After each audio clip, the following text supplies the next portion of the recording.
Plusieurs provinces de la République démocratique du Congo sont confrontées aux tensions et conflits générateurs d'une instabilité institutionnelle chronique, mettant ainsi à mal les attentes de la population. C'est dans ces cadres que l'Université de Lubumbashi organise du lundi 12 au mardi 13 juin un colloque international sur la gouvernance des provinces dont la salle Monseigneur Tarsis Tibangu a servi des cadres. Les orateurs à ces colloques internationaux, notamment les professeurs des universités venus de plusieurs coins, les gouverneurs des provinces, les députés nationaux et provinciaux, les sénateurs et autres acteurs politiques et sociaux vont se pencher principalement sur la problématique de la gouvernance des provinces en RDC en vue de booster le développement du pays à partir de la base, tel que voulu par le chef de l'État, Félix-Antoine Tshisekedi, avec son programme de développement local des 145 territoires. Après les mots de bienvenue prononcés par le recteur de l'université, le professeur ordinaire Kishiba Fitula Gilbert, le panéliste se sont penchés sur la problématique. D'abord, le professeur André Mbata, premier vice-président de l'Assemblée nationale,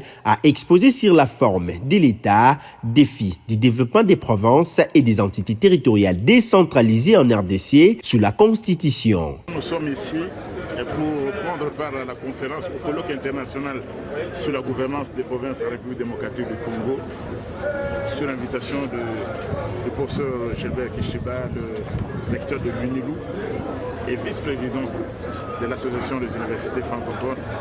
Pour nous, il s'agit d'un thème très important parce que nous avons pris l'habitude de réfléchir par ce qu'on appelle la gouvernance d'en haut.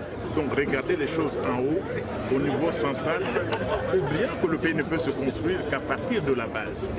Et c'est tout l'intérêt du colloque et qui s'organise actuellement à l'Université de Lubumbashi. C'est une initiative vraiment louable. Nous avons tenu personnellement à être là, même si au niveau de l'Assemblée nationale, nous allons vers la clôture de la session.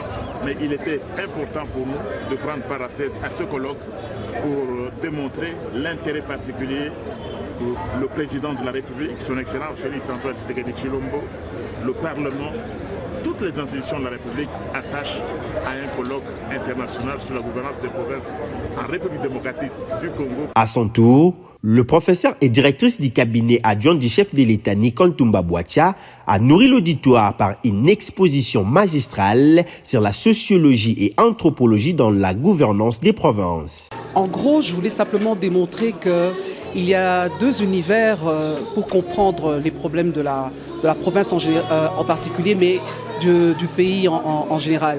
C'est-à-dire qu'il y a deux environnements, socio-culturels et juridiques. Les habitudes, les logiques que secrète l'environnement socio-culturel peuvent être différentes que ce que l'environnement juridique prône.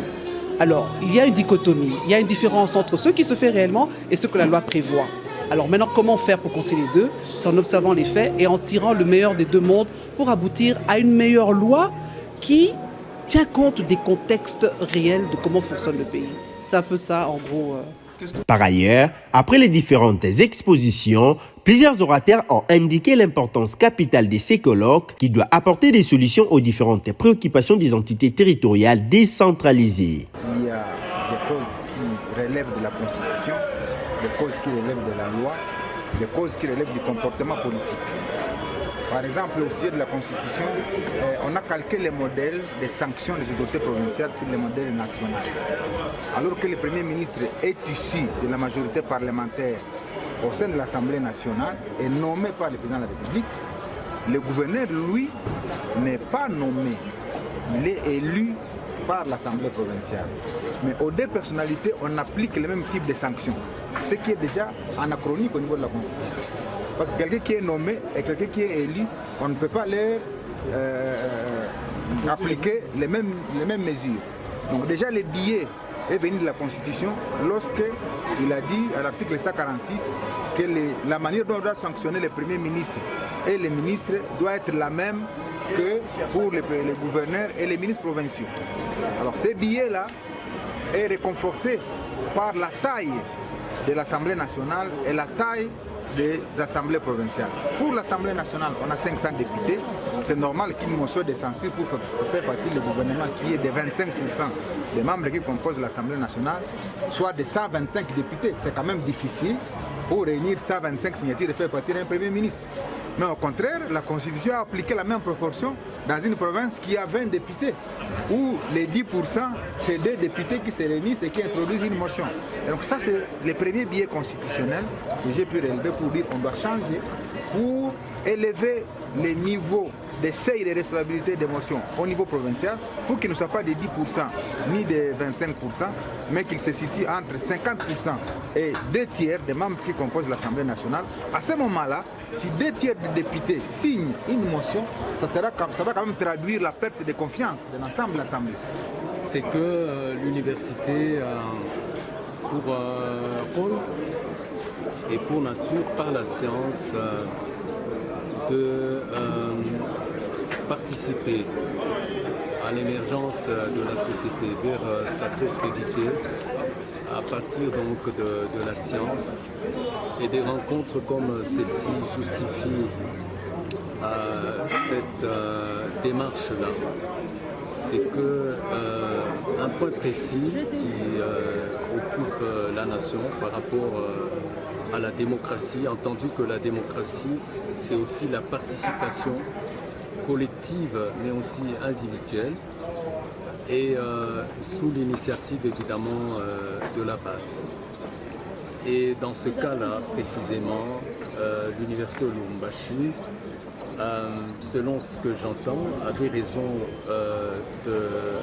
d'occasionner cette rencontre des scientifiques pour qu'à partir des mises en commun de leurs expériences, donc ces assises auront pour ambition de servir d'inspiration probablement à quiconque voudrait avoir une vision de ce Congo plus beau qu'avant, mais essentiellement les pouvoirs publics ou les institutions publiques. Je pense que c'est une initiative louable de l'Université de Lubumbashi en tant qu'université par rapport à la responsabilité qui nous incombe, d'essayer de réfléchir des questions de bonne gouvernance, surtout en République démocratique du Congo, où il y a un bavure ou un désordre organisé au niveau de provinces décentralisées entre les assemblées provinciales et le gouvernement provincial, et voir même le mode d'élection des députés provinciaux et des gouverneurs. Alors c'est très capital que les scientifiques que nous sommes, nous puissions nous atteler sur